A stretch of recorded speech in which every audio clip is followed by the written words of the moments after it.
Madame, Monsieur, bonjour et merci infiniment à vous de nous retrouver sur Equinox Télévision. C'est la chaîne qui, au-delà de l'image, vous rend compte. On se mettra en l'idée à la tête ce matin, ce vendredi 24 juin 2022, de mettre justement le compte rendu au cœur de ce qui sera dit, des sujets qui seront développés sur ce plateau. Nous vous remercions de rester toujours fidèles sur la chaîne numéro 1 et de loin, 10-12, le Zénith. Vous le savez, c'est du lundi au vendredi de 10h à 12h avec toute l'équipe en plateau. C'est une équipe choc, comme certains l'appellent affectueusement, avec Charles Amel Bachou qui est encore là au rendez-vous ce matin, droit dans ses bottes. Isabelle Carole Zoupette de la revue des réseaux sociaux également est en plateau ce matin. Bon, Bengan Kanje est aussi là pour apporter son onction, sa caution à ce programme avec également Dominique Audrey Oyengelek. L'équipe est en place, l'équipe est au complet, voilà, tout le monde répond donc présent ce matin. On va démarrer cette édition de ce vendredi avec l'histoire du jour et c'est avec vous, Dominique Audrey Oyengelek. Bonjour Eric Fopoussi, bonjour aux téléspectateurs. L'histoire de ce matin, c'est l'histoire d'une jeune femme qui nous dit: j'ai rencontré et épousé Achille il y a 3 ans. Avant le mariage, on a fait 2 ans de relation, donc on est ensemble depuis 5 ans. Tout au long de notre relation, pendant les 5 années, on a toujours eu de très bons rapports. Il assure à tous les niveaux, argent, plaisir, attention. Achille est parfait. Achille m'a dit lorsque je l'ai rencontré qu'il était chauffeur, le chauffeur de la femme d'un homme bien placé dans notre société. Sauf que il m'a dit qu'il était bien payé, donc on a bâti notre relation. Achille payait mes factures, réglait les problèmes dans ma famille, a beaucoup de charges également dans sa propre famille. On est bien dans nos familles, donc on n'a aucun problème dans notre foyer ou dans notre famille. Sauf que la cousine d'Achille m'a contacté il y a quelques semaines et m'a avoué que Achille n'est pas un chauffeur, comme il m'a dit il y a 5 ans. Achille est un homme qui sort avec une femme très riche qu'il entretient depuis 7 années. J'ai essayé de fouiller dans ses affaires, j'ai fouillé dans son téléphone, les conversations, et je l'ai mis face au fait accompli. Et Achille m'a avoué que oui, malheureusement, il entretient la relation avec cette femme qui est pleine aux as, qui est une femme d'affaires. Elle a énormément d'argent. Et je lui ai demandé de rompre cette relation. Il m'a dit: si je romps avec cette femme, toi, tu ne pourras plus manger, je ne pourrai plus m'occuper de ta famille, je ne pourrai plus m'occuper de ma famille à moi, je ne pourrai plus rien faire, rien du tout, parce que c'est elle qui me donne tout. Donc, je suis coincée. Je ne sais pas trop comment faire, je ne sais pas qui appeler. Est-ce que je dois en parler dans sa famille, puisque sa cousine sait, d'autres membres doivent le savoir. Je ne sais pas si je dois en parler dans ma propre famille. Est-ce que je dois rester dans cette relation, dans ce mariage avec Achille, alors que ce dernier est ce qu'on appelle communément un gigolo? Vous faites ça, vous regardez, avec un regard inquisiteur. Ils ont des enfants. Pas encore. Alors, est-ce que la femme qui joue le rôle De la chauffer? Non, le rôle qui entretient Achille. Oui. Oui, est-ce qu'elle est au courant de sa relation avec... De son mariage? De son mariage. Bon, je n'ai pas posé la question, la femme ne sait pas. Elle ne sait pas trop. Hein? Puisque Achille a dit à sa femme: je suis le chauffeur de cette femme. Donc, la femme d'Achille ne sait pas si la femme est au courant. Elle est au courant. Elle ne Parce sait que pas. ça peut être un élément qui nous permet de bien comprendre ce qui se passe dans ce qui se joue au cœur Oui. de ces différentes relations. Parce que là, le si c'est que la femme sait, c'est terrible. Si elle ne sait pas, c'est encore plus terrible, tout ça. Alors, Bombok, généralement, dans notre société, nous avons, et c'est d'ailleurs connu, l'image de l'homme qui ne doit pas se faire entretenir par une femme. Ça s'apparente à de la paresse, à un homme qui ne veut rien faire et qui, entre guillemets, devient, on va le dire ainsi, un homme entretenu. Généralement, c'est des plus jeunes qui ont des rapports avec des femmes oui, d'ailleurs plus âgées. Et donc ce phénomène-là est réprimé, du moins est vu avec un œil assez circonspect. Est-ce que vous avez le même sentiment vous aussi? D'abord, cette formule-là est une formule, j'allais dire, qui vient d'arriver. Qui vient d'arriver parce que je ne vais pas encore entrer en histoire. Avant, dans la tradition, tous les garçons étaient encadrés par les aînées filles. Tous. Et c'est l'aînée fille, quelquefois même, c'était la fille que papa avait choisie pour l'accompagner faire pipi. Papa estime que, voilà, son fils il a grandi. Voilà, Quand vous dites encadré, qu'est-ce qu'on met dans encadré? Elle t'apprend tout. Elle t'apprend la vie. Et vous passez aux relations sexuelles ensemble? C'est ça, passer la vie. Non, mais bon, il faut et c'est elle qui a la charge de vous trouver une femme. Elle a la charge de vous trouver une femme. Ça existait avant? Je vous parle de la société où je suis, la société traditionnelle. Elle a la charge de vous trouver une femme. Comme ça. Donc, vous, l'histoire des gigolos, vous venez d'entretenir. Bon, c'est pour ça que je vous dis que ça, c'est de l'histoire récente. Tous les hommes qui se respectent ont été encadrés par leurs aînées femmes. Ils encadrent et tout. Et justement, c'est pour cette raison que votre question, la première question que vous avez posée, est fondamentale. Et la cousine, la sœur ou la cousine du garçon aurait dû commencer par là. Quand elle laisse ça vide, c'est fait exprès, je n'en sais rien, mais elle aurait dû dire, mon frère vit avec une femme depuis tant. Là, ça peut changer. Ça veut dire qu'en venant, tu as trouvé la femme. Moi, l'histoire, donc, en l'interprétant, je sens que cette femme a trouvé cette femme dans la vie de son mari. Puisqu'il était chauffeur, il l'entretient, il est. Oui. Bon, on peut supposer que c'est cette femme-là qui donnait toutes ces commodités d'usage-là à ce garçon pour entretenir sa famille et tout.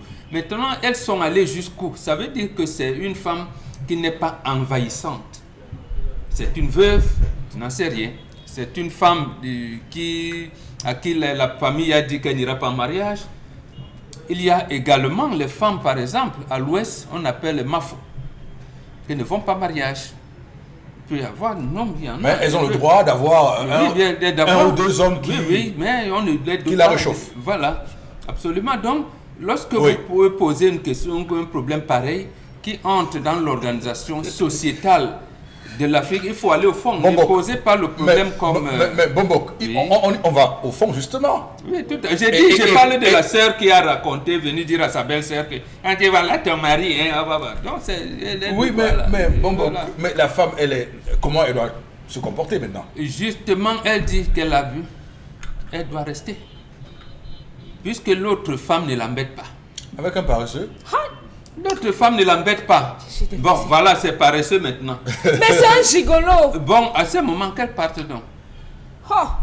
Je vous dis, dans l'organisation, incroyable. Justement, le mariage, elle-même, elle a dit quoi? La famille. Elle a intégré la famille dedans. Elle dit, je suis satisfait. C'est-à-dire que même au lit. Non, il est parfait. Le gars est parfait, il est complet. Sauf l'autre. Parce que, voilà, elle peut donc, puisque vous êtes, j'allais dire, occidentalisé, qu'elle se regarde donc.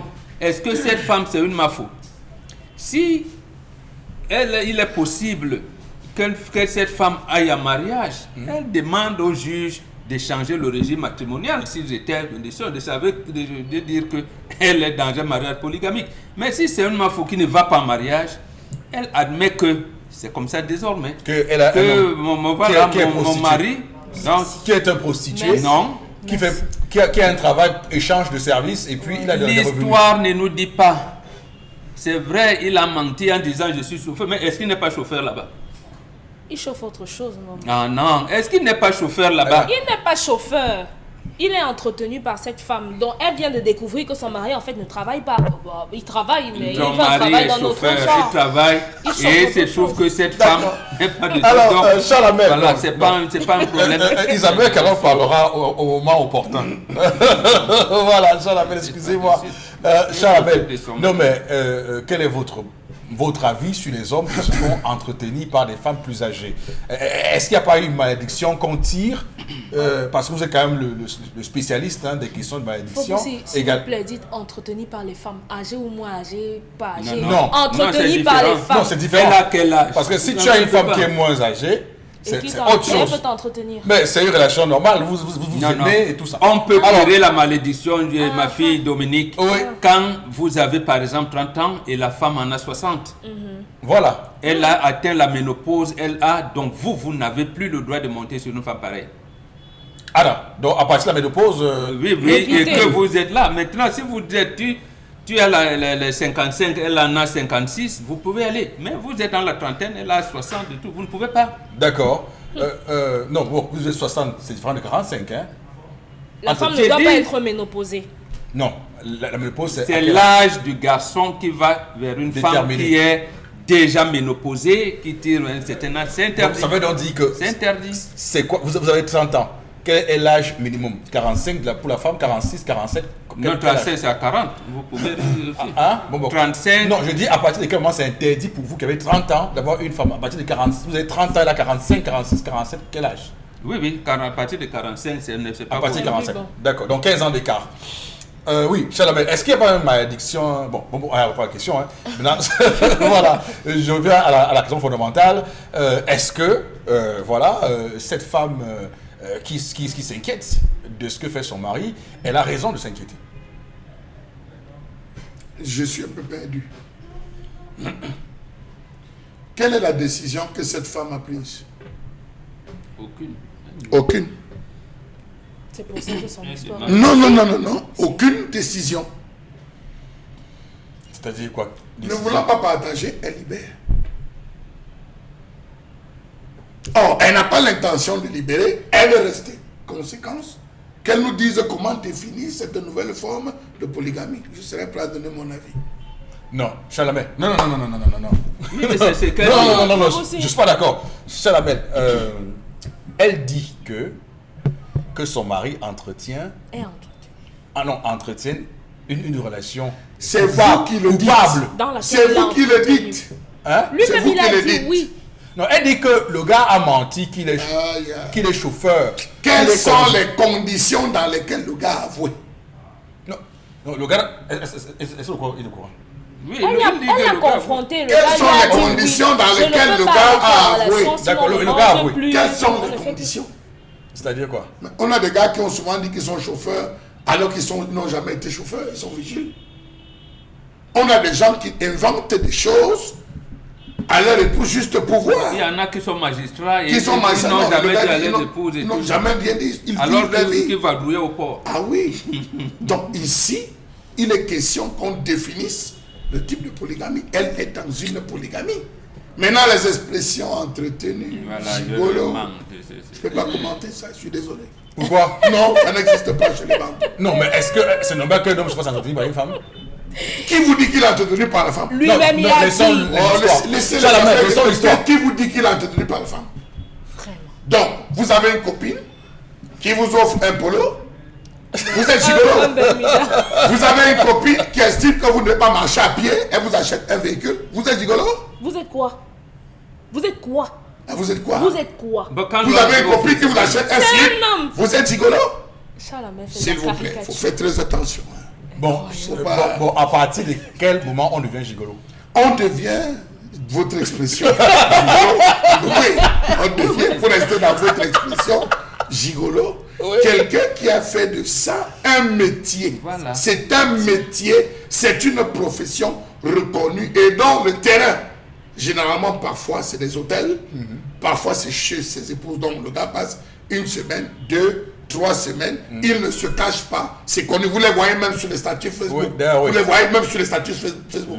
Les gars ne se cachent pas, les gigolos. Donc, c'est le phénomène des toy boys. Non, je n'ai pas envie d'employer ces expressions. Non, mais c'est ça, parce qu'ils sont souvent d'ailleurs toujours en salle de sport. Voilà. Ils entretiennent. Non, monsieur, un gigolo dépense sur lui minimum 500 000 mois. Mais est-ce que c'est lui? Il faut aller dans les saunas. il faut curer la peau, il faut faire la manicure, il faut avoir des cheveux, il faut être en salle de sport, il faut avoir des parfums, il faut avoir des chaussures. Mais c'est un métier compliqué, monsieur. Donc il travaille. Mais vous pensez que le gars s'amuse? Donc en fait, il est gigolo. Non, lui n'est pas gigolo parce que ça demande vraiment, vous ne pouvez pas savoir la souffrance. Être au pied d'une femme, un coup de fil sonne, vous devez être avec la femme. Là, elle a retrouvé parce qu'elle vous tient. Ici, Bobok l'a dit, je l'ai écouté, cette femme n'est pas envahissante. Ouais, cette femme ne dérange pas. Elle le laisse faire ce qu'elle veut. Elle connaît sa place. Donc, enlevez l'expression gigolo, je suis désolé. Ce gars n'est pas gigolo. Définissons seulement le type de polygamie. Il y a des polygamies conservatrices, modérées. Non, c'est pas de la Vous faites de la gymnastique. C'est pas de la gymnastique. D'accord, Isabelle Carole, parce que Isabelle Carole a attendu patiemment. Moi, j'aime beaucoup le flegme, avec du flegme, a attendu. Alors, est-ce qu'il a écrit où, dans quel, il a écrit où qu'une femme ne peut pas, dans une relation, prendre soin de son homme? C'est écrit où? Où est-ce que c'est interdit? Parce que les hommes prennent bien soin des femmes sans qu'il y ait face de problème. Nulle part. Nulle part il est interdit ou alors que la femme prenne soin d'un homme. Je crois que dans cette relation, il faut qu'il y ait à nouveau une communication. Ou alors que la fille nous explique les clauses du départ. Comment la relation a été entamée. Parce que quand vous engagez une relation dans laquelle vous savez que votre mari se trouve comme ci ou comme ça, vous dites je l'accepte, j'assume, alors vous assumez. Vous revenez 5 ans après pour dire que non, écoutez, mon gars, il est gigolo, il est ci, il est ça, écoute. Moi, j'écoute ça d'une mauvaise oreille. Parce qu'en réalité, ce gars aurait pu être bandit, que cette fille aurait continué à recevoir des choses. Voilà. Parce qu'il vous dit qu'il est chauffeur. Donc, depuis 5 ans, vous êtes avec un homme qui vous dit qu'il est chauffeur. Vous ne savez pas dans quelle entreprise il est chauffeur. Vous ne l'avez jamais trouvé avec son camion. Elle a dit jamais rien fait. Chauffeur de la femme d'un homme bien placé dans la société. Il y a des Dominique Audrey. Mais il vit avec les voitures, non? Elle sait que son... Non, quand même. Si votre mari... Ce que dit Isabelle Carole est intéressant. Oui, parce que le gars aurait pu être un braqueur, un vous recherché, un drogué. Vous allez automatiquement savoir que mon mari est chauffeur. Il travaille pour telle entreprise. Voici comment ça se passe. Voici généralement comment il fonctionne avec ce particulier. Je connais si je connais ça. Bon, votre mari vous a dit qu'il est chauffeur. Vous croisez les bras. Il vous ramène les sacs à main. Il vous ramène des montres. Il vous ramène des téléphones. Vous prenez, vous restez tranquille. Vous dites non, c'est au nom de l'amour qui vous offre ça. Vous ne voulez pas savoir. Vous découvrez un matin par sa sœur qui vous a dit que voilà, écoute, votre mari, sache que ton mari là où il est. Pourquoi la sœur le dit 5 ans après? Ça, il faut qu'elle se pose cette question. Pourquoi la sœur à votre gars vient vous dire 5 ans après que votre mari n'est pas chauffeur et vous a menti? Si cette fille vous aimait sincèrement, est-ce qu'elle aurait attendu 5 ans? Moi, je crois que la fille en question doit se poser des questions. Si ma belle-sœur me dit 5 ans après que j'ai épousé son frère, que non, écoute, ton mari là n'est pas si, sache qu'il est ça, il y a quelque chose en dessous qu'il faut aller savoir. Parce que si elle vous aimait, quel intérêt elle vous l'aurait dit très tôt. Si elle le dit 5 ans plus tard, il y a anguille sous roche. Et ça, il faut le savoir. Maintenant, vous arrivez, vous trouvez une relation. Seul cet homme sait ce qu'il entretient avec cette dame. Parce que rien de ce qu'elle... Elle n'a pas vu un contrat où on a écrit « cet homme est gigolo ». Sauf si je me trompe. Ça veut dire que c'est comme si on était dans une relation et il y a un homme qui entretient une relation extra-conjugale. Moi, je crois qu'elle aurait simplement posé le problème en disant « mon mari est infidèle ». C'est tout. C'est tout. Qu'est-ce que je dois faire? Parce que dire qu'il est gigolo, dire qu'il est ci ou il est ça, on ne sait pas là où il est parti avec la dame ou là où ils sont arrivés. Ça, on ne le sait pas. Là où il a ramassé la dame, ce qu'il a construit pour elle. Il y a des personnes qui, par reconnaissance, aujourd'hui sont obligées de vous mettre en une certaine posture parce qu'elles estiment qu'elles ont commencé avec vous très bas. Voilà. Donc, il faut aussi aller chercher, aller savoir. Dans les relations amoureuses, c'est tellement délicat. Parce qu'on va se dire, ben, pourquoi l'on la donne toi à sa femme? Peut-être qu'avec la femme, là, il a dû traîner avec elle. Donc, aujourd'hui, quand il a une ascension, il se dit, je ne peux pas la laisser. Même si on n'est plus ensemble, j'ai l'obligation morale de la mettre à un certain piédestal. Donc, on ne sait pas comment la relation est arrivée à ce stade. Parce que les questions d'amour, on ne sait pas. Donc, je dis, ce que la dame doit faire, c'est de dire, mon mari est infidèle, qu'est-ce que je dois faire? Et les questions d'infidélité, on vous l'a dit. Soit vous acceptez, soit vous partez. D'accord. Je pense que Dominique Audrey est convaincu. Par quoi? Hein? Par quoi? Ah bon? Ça vous convainc pas? Qu'est-ce que après un si brin exposé, vous non. Ah bon? Je suis désolée. Qu'est-ce que vous avez à en redire? Je suis désolée. Qu'est-ce que vous avez à en redire? Oui. J'espère que Dominique Audrey ne voudrait pas dire aux femmes d'interroger à partir d'aujourd'hui chaque cadeau fait par un homme. Vous-même, vous l'avez déjà dit ici. Non. Vous-même, vous l'avez Si déjà dit moi, ici. je suis votre Ça, époux, oui. je viens vous offrir une montre. Vous Je allez veux me demander... savoir quel est le prix de la montre. Je vais évaluer par rapport au salaire Ce même jour, vous allez dormir à la Je véranda. ne dors pas à la Le même jour, vous dormez à véranda. la Je ne véranda. dors pas à la Je vous véranda. explique, Je dors sur vous, mon Vous voulez cher. savoir Oui. où vient la montre Bien que sûr, tu as achetée? bien sûr. Je vais vous répondre à la véranda. Mon mari travaille 150 000 francs par mois. Ça, c'est ce qu'il m'a dit. Donc, tout ce qu'il va me ramener est censé entrer dans les 150 000 francs. Ça veut donc dire que la dame est de bon, mauvaise foi. elle n'est pas de Parce que mauvaise si foi. pendant 5 ans, Non. si pendant 5 Non, ans, non, votre non. mari chauffeur vous offre des sacs à main, des montres, des téléphones de Écoutez, luxe, un chauffeur à écoutez, toi, et après vous écoutez, avez dit il m'a trompé, Écoutez, c'est vous qui êtes de mauvaise foi. le chauffeur que Oyengelek aura Ah, ne d'accord. sera jamais le chauffeur On connaît la d'un grille, on ministre. connaît la Je suis fourchette salariale. désolée. On Non. connaît la fourchette salariale d'un chauffeur. On sait là jusqu'où il peut arriver. Je Donc vous- si vous offre des choses qui vont au-delà de ça, vous devez vous interroger. 5 ans quand même, c'est énorme. Ça veut dire que cette femme peut envoyer son mari voler. Non. Votre mari est chauffeur, vous offre une grève de 500 000 tous les mois. Il vous offre des téléphones de dernière génération. Vous prenez, non, il est chauffeur d'un ministre. Non, c'est un chauffeur. Ah, c'est merde. Je dis, hein, d'accord, allez-y. je dis, hein, donc vous voulez dire que le salaire que moi je peux donner à un chauffeur, c'est le même salaire que le ministre va donner à son On chauffeur. connaît la fourchette Non, donc salariale arrêtez. d'un chauffeur. Vous savez très bien que dans nos maisons, il y a femmes de ménage et femmes de ménage. Même si elles font le même travail, le salaire est différent selon la personne pour laquelle vous travaillez. Et cette femme s'est endormie sur ses lauriers parce qu'on lui a dit « Je suis la femme d'un monsieur qui est haut placé. » Ça peut être un ministre, ça peut être un colonel, ça peut être un général, ça peut être n'importe quoi. Et on sait très bien que dans ce genre de maison, on est susceptible d'acheter le riz et de vous donner. Ce n'est pas parce que dans certaines maisons, on traite les chauffeurs, les aides de maison comme des va-nu-pieds que vous pensez que tout le monde le fait. Il y a des maisons où on vous traite très bien comme des membres de la famille. D'accord. Dans cette femme, si mon gars me dit qu'il est chauffeur, Il vous ramène les il choses est le d'un million, chauffeur vous de... prenez. Il est le chauffeur de Jean de Dieu Momo. Oui. Donc moi, au Yengelek, je porte mes pieds kounya kounya. Toc, toc, toc. Bonjour, c'est la maison de tel. monsieur le ministre Jean de Dieu Momo. Oui. S'il vous plaît, je veux savoir, il y a mon mari qui dit qu'il est chauffeur ici. Il s'appelle tel. Non. Non, elle n'est pas censée le faire. Ah, d'accord. C'est vous qui parlez de relations ici dans lesquelles il faut avoir confiance. Donc vous voulez me dire que il y a des personnes qui travaillent dans notre entreprise et qui ne sont pas devant les caméras. Tous leurs conjoints doivent venir se rassurer de ce qu'ils travaillent ici. Où est la confiance? Quelqu'un, pendant toute la relation, il s'est occupé de sa famille, j'ai vu. Il s'est occupé de ma famille, j'ai vu. Il rentre certains soirs avec certaines voitures. Il me dit vraiment, comme tu vois là, ma patronne, cette fois-ci, son mari lui a offert telle voiture. Tu sais qu'on a partagé les voitures dans tel ministère, non? Tu sais qu'on a partagé, cette fois-ci, elle a telle voiture. Moi, j'ai quel pouvoir, j'ai quelle bouche, j'ai quelle boule pour aller vérifier de ce que c'est vrai qu'elle est la voiture ou bien elle n'a pas la voiture. C'est une femme qui a fait confiance à un homme. Et maintenant, le bon monsieur lui a dit, si je romps cette relation, tu ne vas plus manger. Je ne vais plus nourrir ta mère, je ne vais plus nourrir ma mère. Le monsieur le lui a dit parce qu'il a été confronté à ça. Et c'est ça la question qu'on vous pose. Parce qu'elle est matérialiste. Je dis, hein, lorsque les gens envoient les sujets, c'est justement parce qu'ils attendent d'avoir une orientation, des conseils pour pouvoir prendre une décision. Donc, ne dites pas à quelqu'un, tu as déjà décidé et tu veux encore nous poser la question pourquoi. C'est que le sujet n'a pas de sens. C'est que ça n'a pas de place. Les deux peuvent avoir commencé au lycée. La fille a une ascension. Peut-être même que il est la fille, un homme entretenu. c'est le premier gars. Tout ce que vous avez réussi à faire, c'est de ne pas répondre à la question. Dominique Audrey, De dire, non, tous ont la question. Il faut, si elle pense qu'elle ne peut pas continuer dans ces conditions, elle arrête. C'est ce qu'ils ont dit. Vous pensez qu'elle peut continuer dans ce couple, dans ce mariage, vous pensez qu'elle peut continuer Non, elle ne peut pas continuer parce que dès le départ, le monsieur n'a pas été honnête. Mais elle a mangé. Elle ne peut pas continuer. On mange tous là dont on ne sait pas la provenance.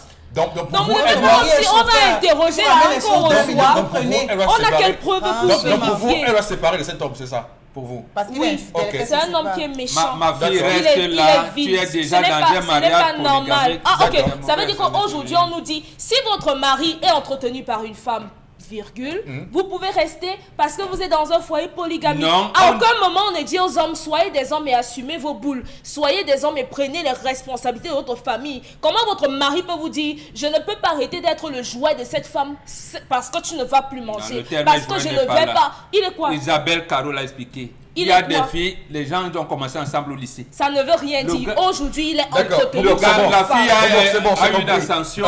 Isabelle Carole, on va lire quelques messages, je vous en prie. Non, c'est souillant. Peut-être que ceux qui nous regardent ont une autre vision, on verra ce qu'ils vont dire. Nos chers téléspectateurs qui nous regardent ce matin sur Equinox Télévision. Allez, on a Michel Orny là sur la page Facebook. Que la femme doit avoir une occupation, même si c'est un faible revenu, je vais toujours insister dessus. Ouais.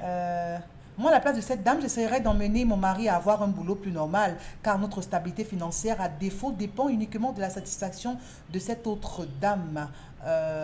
Toutes ces années, elle s'est contentée de son confort sans être une compagne pour son mari, au point de ne jamais chercher à connaître l'environnement professionnel de celui-ci. C'est Marc Lumière qui envoie cette réaction. Oui, parce qu'elle aurait pu pendant 5 ans accompagner son mari, faire de l'épargne, ouvrir une boutique, faire un investissement. On ne sait jamais. On se réveille 5 ans pour dire non, mon mari est chauffeur, il a 1 million. Ok, allons-y. Mais c'est sa soeur qui est venue me dire. Les chauffeurs ont les mêmes salaires, sauf s'ils gèrent les dossiers compliqués du patron. Il y a des chauffeurs, des boss avec des aérés. C'est Grande Gotane qui envoie ce message. A lancé les clés sur la falaise de Tchang en disant en pleine nuit à son patron que paye-moi. Je t'ai vu, tu as Faroto au village, paye-moi. Tu ne me payes pas, je t'attends. À la falaise de Tchang. En pleine nuit. En pleine nuit. Qui a vu? J'ai dit en pleine nuit. On ne veut pas seulement de Je ne veux pas seulement de le nom. C'est ça. Comment il Le s'est gars mis à a pris, genoux? il a lancé les clés en brousse. Je vous dis, je pense que Et c'est le patron qui il a est parti lancé. avec un autre véhicule. Et c'est le patron qui a C'est-à-dire, le patron, ils sont allés au village. Ok. Ils sont allés au village. Bon, bah. Ce jour-là, On s'est compris. Cette Isabelle fille Carole. doit savoir ce qu'elle veut dans sa vie. Il y a un adage qui dit tu ne peux pas avoir le beurre et l'argent du beurre. Alors, Donc, si tu veux les sacs de luxe, accepte d'avoir un mari gigolo, entretenu, mauviette, tout ça. Ton mari est chauffeur, il te donne 500 000 par mois et toi aussi tu prends au nom de ce qu'il est chauffeur. Yann Gérard qui envoie le message. Siti Kirai, en tout cas, si ma femme sort avec... on va pas...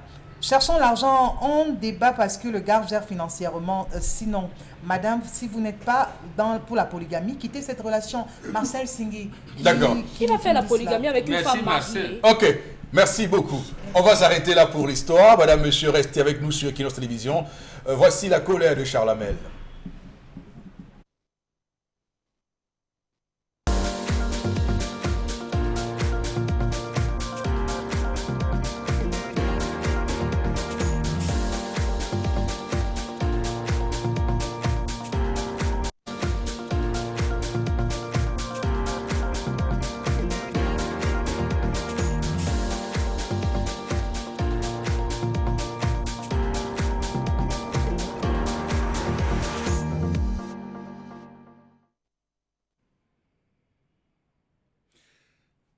je m'interroge ce jour sur la question de l'absence d'entretien des campus universitaires dans ce pays. Assassinat, viol, braquage meublent le quotidien des mini-cités universitaires du Cameroun. Un phénomène qui prend de l'ampleur en l'absence d'une solution durable. On ne parle pas des mini-cités privées qui relèvent d'un autre domaine, mais on parle des mini-cités, des campus universitaires. Parce que l'État du Cameroun, dans le processus de création des universités, avait mis sur pied la création et la construction des campus où devraient résider les étudiants, ce qui rentrait dans ce qu'on avait appelé les œuvres universitaires. Les résidences universitaires au Cameroun ressemblent à un grand bidonville. Au lieu d'Ikradat, principal lieu d'habitation des étudiants de l'université de Yaoundé 1, les chambres estudiantines construites de façon anarchique sont source d'insécurité parce que côtoyant celles qui sont supposées respecter les normes, cette disposition anarchique facilite les actes de criminalité. Comment comprendre le calvaire que traversent les COPS dans ce pays? Insécurité, manque d'éclairage, présence des hautes herbes qui jonchent les allées du campus cas du campus de l'université de Tchang, où les hautes herbes, n'est-ce pas, ont déjà occupé les espaces. Absence de maintenance, cas de l'université de Ngaoundéré, décrépitude des campus, absence de vidange de boue. Pourtant, des budgets sont alloués chaque année. Prenons le cas de l'université de Tian, où le budget est de 11 milliards de francs CFA. Dans ces 11 milliards de francs CFA, une dizaine de millions est réservée à l'entretien, à la maintenance des campus. Pourquoi cela n'est pas fait? 3 points d'interrogation, 4 points de suspension à la ligne. Une question que tous les étudiants se posent, où est passé le service d'hygiène présent dans les universités? Que fait l'administration avec les fonds alloués au service de propriété sur les campus? Comment peut-on rester inerte en voyant une telle institution dans cet état? Les images illustratives vous démontrent comment les campus sont sales, les amphis sales, les allées des résidences sales, tout est plein, mais il n'y a personne pour assurer le nettoyage. Pourtant, c'est, il faut le dire, un département crucial au sein de nos universités. À quoi sert donc la direction des infrastructures, de la planification et du développement logée au sein des universités? Question. Cas de l'université de Douala. Des herbes sur le campus, des mini-lacs, des milliers de papiers, des déchets plastiques, organiques et d'autres en tout genre. Il y en a de tout genre lorsque vous vous y baladez. Pire encore, dans les salles, les amphis, on se croirait sur la rue d'un bidonville comme si les saletés avaient été téléportés de là. Comment comprendre que les universités soient devenues le théâtre de la saleté à cause du manque d'entretien, du manque de rigueur, d'éthique et de l'insouciance? Sur le campus, c'est à peine si on retrouve encore des bacs à ordures. Et les rares que l'on peut retrouver débordent excessivement d'ordures. Qui va les vider? Point d'interrogation. Sommes-nous dans un lycée où par classe on va avoir un chef qui va organiser le nettoyage de la salle? 3 points d'interrogation, 4 points de suspension à la ligne. À leur création par décret présidentiel, les universités du Cameroun étaient dotées des ampoules qui éclairaient tout le campus. Aujourd'hui, faute d'entretien, elles ne fonctionnent pas. Souvenons-nous que des étudiants avaient posé la question au recteur, à un recteur de l'université de Douala. Il avait fait comprendre en son temps que ça coûte cher et ça coûte les yeux de la tête à l'université. C'est vrai qu'à cette époque, tout un réseau avait été mis en place. On tirait la lumière de l'université pour allier certains quartiers. Il y avait même un responsable de l'université qui était devenu un agent SONEL, pour parler de l'ancien SONEL, et qui percevait dans les quartiers. On ne se croirait plus dans le temple du savoir. On dirait plutôt que l'un des quartiers reculés de la ville dans lequel sévit la population, c'est bien désormais les campus universitaires. Comment comprendre que même les babillards vétustes ont préféré se coucher pour se reposer? Celui qu'on appelle les murs de lamentation. Tous les étudiants connaissent. Le babillard n'est pas rafraîchi. Pourtant, tout cela rentre dans le budget d'entretien. Sur les murs des bâtiments, c'est l'accouplement entre la toile d'araignée et la poussière.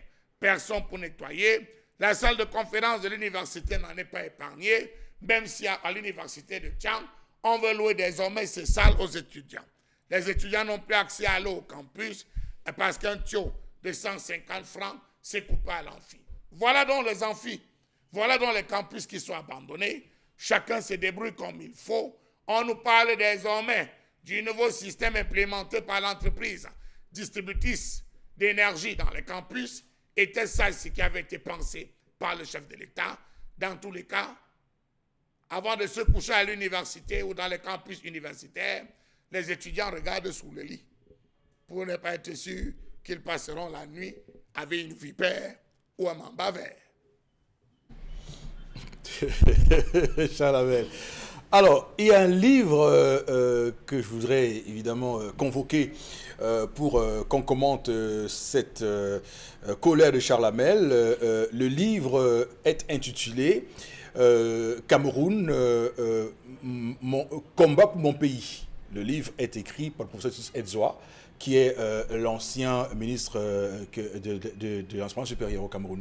Et dans ce livre, il raconte un tout petit peu comment il a vécu à son poste la réforme universitaire de 1993, et laquelle réforme d'ailleurs a été très difficile parce qu'à l'époque il y avait les grèves estudiantines et tout le reste, et donc l'instauration de ces droits universitaires de 50 000 francs CFA qui à l'époque était vu comme étant voilà, un cadeau, même si on sortait d'un système où on ne payait pas et un système où on devait payer, et ensuite l'éclatement de l'université mère de Yaoundé.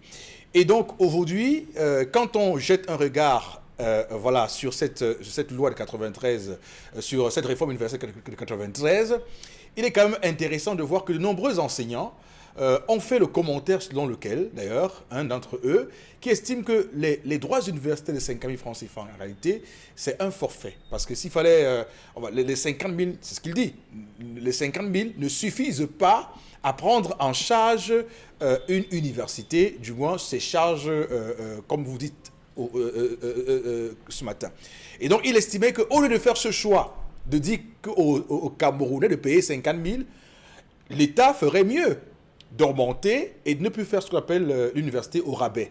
Bon, Bengan, est-ce que vous pensez, vous aussi, que cette option-là est une option qui peut... Non, parce qu'il estime qu'il n'y a pas... Ça n'a rien à voir. La carte de santé d'étudiants, la carte de transport, tout ça est compris à l'intérieur. Les étudiants payent pour les droits. Est-ce qu'il y a des infirmiers à l'université? Oui. Est-ce qu'il y a des bus pour transporter les étudiants? Donc, lui, il estime que, justement, c'est lui qui parle. Moi, je vous donne le compte rendu de l'ancien par rapport à... Est-ce qu'il y a les moyens pour, justement, faire ce travail d'abord, Bengan? D'abord, pour une fois, je ne suis pas d'accord avec cette orientation du professeur Titi Zezwa. À ce moment, on rentre dans... Non, c'est pas lui qui dit qu'il faut augmenter, c'est un autre enseignant. Ah, d'accord. Un autre enseignant. D'accord. Okay, oui. M'excuse. Non, oui. non. Le Niger donne encore des bourses aux étudiants. Le Niger, qui est avec le Bangladesh, parmi les pays les plus pauvres du monde. Pourquoi on nous demande de payer? Bon, ils vous diront qu'il y a combien de gens au Niger? Ah, d'accord. Mais les affres de la crise économique et tout, et en plus, ils sont dans un désert. Oui. Ils sont au désert. Voilà. Donc, c'est pas ça. Le gouvernement a tué l'école. Il a commencé à tuer l'université, il a tué l'école primaire, et restait l'enseignement secondaire qu'on est en train de tuer progressivement. Et cette tuerie-là, moi aussi, je les invite auprès d'un enseignant. Bon, peut-être lui n'est pas ici, il s'appelle Paul John Matedga, qui a le journal Afrique Éducation à la Presse parisienne. Il a écrit un livre, Enseignement supérieur au Cameroun. La catastrophe, aux éditions L'Harmattan. Donc, il dit qu'il fallait lui aussi donner des propositions. Non, ce que Charles Hamel recommande, ça montre l'orientation de tuer l'université. Tuer l'université, c'est l'enseignement et la recherche. Est-ce qu'il y a même des micros? Si on veut dire, est-ce qu'il y a les micros dans des amphithéâtres? Il n'y en a pas. Il n'y en a pas. Il faut que les étudiants organisent des grèves pour qu'il y ait des micros, alors qu'il a dit qu'il y a un service, un département de charge des infrastructures, ainsi de suite, ainsi de suite. Allez regarder ce qu'on appelle les salles de cours à l'université. J'ai vu au campus 2, même moi quand j'étais à l'école primaire à Sakbaïmi, nos salles de classe étaient plus confortables que ça. À l'entrée de Ndokbon, là, on me dit que les gens font des cours.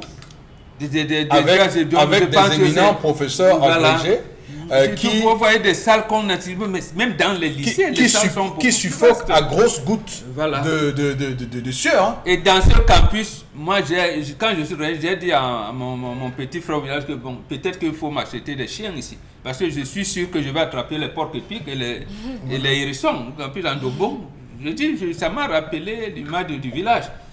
Donc, qu'est-ce qui se passe? Je vais demander au recteur ici de permettre que je fasse les choses. Qu'est-ce qui se passe? Donc les gens ont l'argent et détournent, ou bien comment?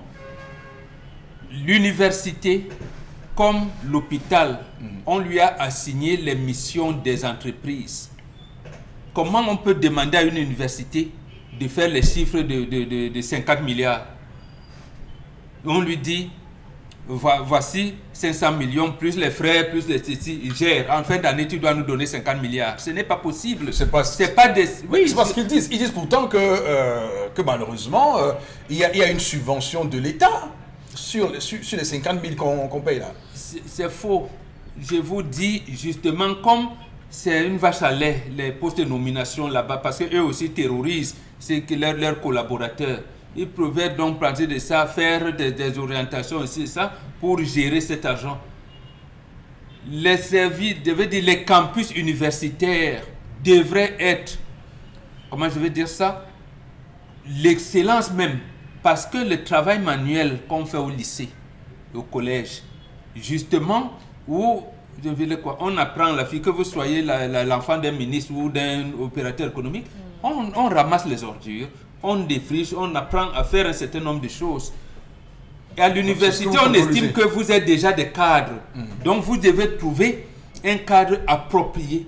Vous pouvez réviser vos cours sous un arbre, vous pouvez. Or, ils n'en font pas. Précisément, je vous dis, l'orientation est aller à la recherche de l'argent, la multiplication de l'argent en abandonnant le cadre étudiantin, l'amélioration du cadre de cours. D'accord, bon. Dominique Audrey, quelle est votre lecture? La colère de Charles Hamel de ce matin met en lumière l'insécurité caractérisée au sein des campus universitaires et l'insalubrité. On a véritablement du mal à s'imaginer ces campus universitaires qui, parfois, pour la plupart, ne sont pas éclairés nuitamment. Et évidemment, il a évoqué la question des viols, des meurtres, des agressions, des braquages et tout. On vous apache, on vous awash, et tout ça, comme on dit généralement au Cameroun. Parce qu'à ces endroits-là, on ne veille pas à ce qu'on puisse avoir un service de sécurité qui se relaie. On ne veille pas à ce qu'on puisse avoir des lanternes qui vont éclairer. Commençons d'abord par la propreté. C'est vrai que c'est la base. Tondre le gazon et tout, c'est la sécurité, la simple propreté. Oui, c'est vrai que c'est la base. C'est la base. Mais d'aucuns vous diront, on peut traverser ces ordures et aller chez soi. Non, mais si on est mort, on est mort, ou bien on peut se faire prendre un couteau. Parce que je connais des gens, par exemple, qui disent qu'à l'université de Douala ici, ils se sont vus agresser en pleine journée. Comme ça, on leur a pris ordinateur portable et tout, au vu et au su de tout le monde. Ça se voit comme ça. Et c'est un problème parce qu'on peut travailler sur la sécurité. On peut voir dans quelle mesure avoir des agents de sécurité qui se relaient. On peut éclairer ces campus, les campus et bien évidemment la salubrité. Je crois qu'on a des services d'hygiène. Il y a des gens qui nettoient les amphithéâtres. Comment est-ce que l'enceinte de l'université fait pour ne pas être nettoyée? Donc je crois qu'à ce niveau, les étudiants ont des regroupements au sein desquels ils peuvent se plaindre et porter les récriminations auprès de leur hiérarchie. Alors Isabelle Carole, sur ce problème d'absence d'entretien des campus universitaires, de nos campus, de nos universités d'État au Cameroun, selon vous, qu'est-ce qui se passe? Mauvaise foi. Voilà. Simplement. Il y a notre expression avec laquelle on peut qualifier ça. On est de mauvaise foi. On se dit c'est le campus des autres. C'est pas notre campus. Donc pourquoi respecter à la lettre ce budget ou alors le mettre en exécution pour assainir ce milieu? Est-ce que vous êtes déjà allé aux toilettes à l'université de Douala? Si ça existe. Est-ce que vous êtes déjà entré dans les toilettes là-bas? C'est-à-dire que vous allez vous demander si... C'est-à-dire, il n'y a pas de mots pour pouvoir décrire l'insalubrité ou l'état désastreux dans lequel se trouvent les toilettes là-bas. Donc, quand vous êtes à l'université, vous avez un besoin, vous suppliez un camarade de classe ou alors vous allez dans une station-service et tout, vraiment, parce que vous ne pouvez pas accéder aux toilettes. C'est l'enfer. Autre chose, on ne peut pas vouloir que les gens soient propres ou un milieu soit sain quand il n'y a pas d'eau. Est-ce qu'il y a l'eau dans les universités? On a parlé de Covid, il fallait respecter les mesures barrières. On a parlé de choléra, on a parlé de tout ce qui va avec. Est-ce qu'il y a l'eau dans nos universités au Cameroun? S'il n'y a pas d'eau, comment vont faire les étudiants? Comment vont faire les enseignants? Comment vont faire tous ceux qui sont dans ce milieu-là? Les salles de classe maintenant, c'est-à-dire que vous avez des bancs qui datent de l'époque de Mathusalem, qu'on n'a jamais pensé à changer, ou c'est l'étudiant lui-même qui est obligé de mettre le marteau dans son sac avec quelques clous, parce qu'il sait que pour qu'il ait une place, il est obligé d'arranger le banc qui est derrière et qui vraiment n'est pas correct pour pouvoir s'asseoir là. Vous arrivez dans les universités où les élèves eux-mêmes sont obligés de cotiser pour mettre la pile pour qu'il y ait un micro. Les étudiants, j'allais dire, cotisent pour réparer, pour changer une ampoule dans une salle de classe qui a été complètement abandonnée. L'enseignant lui-même a du mal à faire cours. Il préfère rester debout parce que l'endroit sur lequel il est censé s'asseoir ressemble à tout sauf à un endroit correct. Alors, Charles, moi j'insiste beaucoup sur l'université au rabais au Cameroun parce que on ne paye pas les frais de scolarité, on paye les droits universitaires. L'État a fait l'option justement du plafond. C'est pour les dédouaner ou bien à 50 000 francs CFA. Non, mais je dis parce que il va falloir qu'on soit clair avec les termes. Est-ce que l'État veut subventionner l'université? Il a dit aux Camerounais, je subventionne chaque année, je verse tel montant pour subventionner. Est-ce que l'État estime que l'université, c'est un établissement autonome comme est son statut juridique et que désormais, à plus de droits universitaires, il peut aller chercher l'argent pour s'occuper de l'université? C'est ça. Et de nombreux enseignants le disent. D'ailleurs, je rappelle qu'il y a de nombreux doyens qui, pour régler leur budget, sont obligés, à côté des filières académiques, j'en parle parce que c'est un cas qui a droit là, c'est qu'ils créent des masters professionnels où ils montent les montants pour pouvoir 2 millions pour pouvoir joindre les c'est-à-dire que c'est une espèce de mauvaise foi, comme a dit Isabelle Carole. À côté, on prend les gars de 50 000 qu'on vaut hégémonie et là maintenant on privilégie les masters professionnels pour les 1 million et 200 000. Monsieur Foucaussi, vous êtes en train de les incenser. Ils ont pris l'engagement de tenir 3 choses. L'être humain, l'étudiant, sur le plan de la connaissance comme savoir, ils ont décidé de prendre sur eux le fait d'injecter dans la société des têtes bien pleines et bien faites et d'aménager le cadre. On a parlé du Wi-Fi. Il y a le Wi-Fi à l'université. Si vous voulez qu'on cause des sommes, on peut causer. Mais je crois que ce qui reflète, on se rappelle de cette parole, nul n'entre ici s'il n'est géomètre. Quand un gars sait que je vais abandonner la tenue pour lui, il a grandi. Nous, quand on entrait à l'université, l'autre dit qu'on ne peut pas plus porter la tenue, monsieur aussi. Mais il fallait acheter les dîmes. C'est les premières recommandations de grands frères, achète les dîmes. Quand on commence à mettre les t-shirts, parce que achète des tennis qui vont mettre 2, 3 ans ou 4 ans. C'est fini les histoires que chaque rentrée, papa te prend, on t'amène, on va te faire acheter les habits, les chaussures, les caleçons. Monsieur, tu m'as porté même un caleçon une semaine. C'était une façon de parler pour dire qu'on préparait le jeune. On savait qu'on devait avoir les bourses. Vous avez soulevé la question des bourses. Mais tu sais, doit arriver à l'université, j'étais là à cette époque. Il a enlevé sa veste, il priait les cours de poing à nos étudiants. Le premier qui vient, il va lui donner un Giakuchuki. Je parle ici, il regarde la télé. Ça, je peux vous prendre des exemples parce que nous avons vécu ça à cette époque. Quand on a rentré à 5 ans, ça a tué. Beaucoup de parents voyaient, sachant qu'ils comptaient sur les bourses. Beaucoup d'enfants sont entrés au quartier.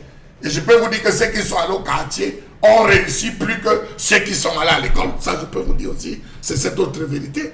Est-ce que tout le monde est fait pour aller à l'université? Non.